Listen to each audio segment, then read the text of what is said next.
మనం రోజు వింటుంటాం మన కర్మలే మన ఫలితానికి కారణమని. ఇది అక్షరాల సత్యం. కానీ ఈ కర్మని కేవలం పనిలా కాకుండా ఒక యోగంలా మార్చుకుంటే ఏమవుతుంది మీకు తెలుసా? మహాభారత యుద్ధభూమిలో శ్రీకృష్ణుడు అర్జునుడికి ఉపదేశించిన అద్భుతమైన మార్గమే ఈ కర్మయోగం. ఇది మన జీవితాల్ని ప్రశాంతంగా, ఆనందంగా ఎలా మార్చుతుందో తెలుసుకుందాం. భగవద్గీతలో శ్రీకృష్ణుడు చెప్పిన గొప్ప మార్గాలలో ఇది ఒకటి. దీని సారాంశం చాలా సులువు కానీ అత్యంత లోతైనది. పని చెయ్యాలి కానీ ఫలితాల మీద ఆశ పెంచుకోకూడదు. అంటే మనం చేసే ప్రతి కర్మను, అది చిన్నదైనా పెద్దదైనా, నిస్వార్థంగా భక్తితో మన ధర్మాన్ని నెరవేరుస్తున్నామనే భావనతో చేయాలి. ఇలా చేయడం వల్ల ఏమవుతుందంటే మనసు ప్రశాంతంగా, నిర్మలంగా మారుతుంది. ఫలితాల పట్ల ఉండే ఆందోళనలు, భయాలు తొలగిపోతాయి. మనం చేసే ప్రతి పనికి ఒక ఫలితం ఉంటుంది. ఆ ఫలితం మంచిదైతే ఆనందం, చెడుదైతే బాధ కలుగుతాయి. ఈ ఆనంద బాధాల చక్రంలోనే మనం బందీలై ఉంటాం. కానీ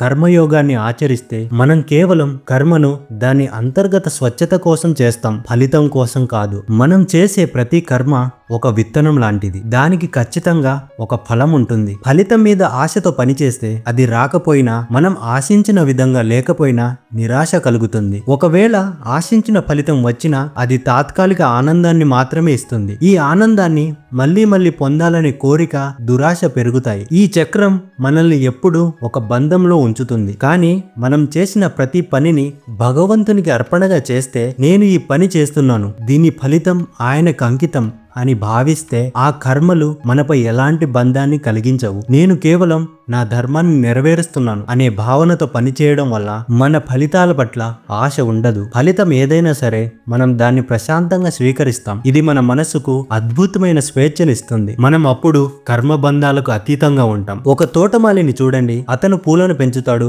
వాటిని కోస్తాడు, తన పనిని ప్రేమతో చేస్తాడు. పూలను అమ్మడం ద్వారా వచ్చే ఫలితం గురించి మాత్రమే కాకుండా తన ధర్మాన్ని చేస్తున్నానని భావిస్తాడు. అలాగే ఒక వైద్యుడు రోగికి చికిత్స చేస్తాడు. అతని లక్ష్యం రోగిని నయం చేయడమే తప్ప తన ప్రతిష్టను చూపించడం కాదు. వారు తమ పనిని ధర్మంగా, నిస్వార్థంగా చేస్తే అది కేవలం వృత్తి కాదు, అదో కర్మయోగం అవుతుంది. మనం రోజువారీ చేసే పనులైన వంట చేయడం, శుభ్రం చేయడం, కార్యాలయ పనులు చేయడం, చదువుకోవడం, వీటన్నిటిని ఒక యోగంగా మార్చుకోవచ్చు. నేను ఈ పని చేస్తున్నాను అనే అహంకారాన్ని విడిచిపెట్టి, నేను భగవంతుని సాధనంగా ఈ పని చేస్తున్నాను అని భావిస్తే ఆ పని మనకు ఎప్పటికీ బంధం కాదు, మోక్ష మార్గంలో ఒక అడుగు అవుతుంది. కాబట్టి మీ జీవితంలో మీరు చేసే ప్రతి పనిని, అది చిన్నదైనా పెద్దదైనా, ఒక యోగంగా మార్చండి. మీ కర్మలను నిస్వార్థంగా భగవంతునికి అర్పిస్తున్నా అనే బుద్ధితో చేయండి. అదే నిజమైన మార్గం మోక్షానికి, శాంతికి, ఆనందానికి. మీకు ఈ జ్ఞానం ఉపయోగపడిందని భావిస్తే దయచేసి లైక్ చేయండి, షేర్ చేయండి మరియు మీ అభిప్రాయాలను కామెంట్స్లో తెలియజేయండి. ధన్యవాదాలు.